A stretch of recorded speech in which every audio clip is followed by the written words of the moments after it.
Asalaamu calaykum waraxmatullaahi wabarakaatu. Jaaliyadda waxaan idin sheegayaa gurigan aad arkaysaan Soomaaliya ka baxay. Ma arkaysaan? Waxaas arkaysaan waa qamri. Gurigan sidaas ayaa looga baxay. Guryaha maxaana loogu diiday ayaa la leeyahay. Marka sidaas ula socda guryaha sabaha laydinkugu diiday waxaana ka mid ah.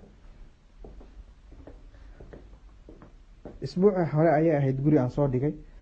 Isbuucana gurigana la kulmay ee Soomaali ka baxday macawisahooda oo kuwa dharkoodii ma aqaan gurigan inay dad bilaadan ku noolaayeen inay xayawaan ku noolaa ma sheegi karo ma fahmaysan wixii ku noolaaba marka waxa waaye wadanka waxa la idinkaga nacay guryahan la idinkugu diiday waxaana ka mid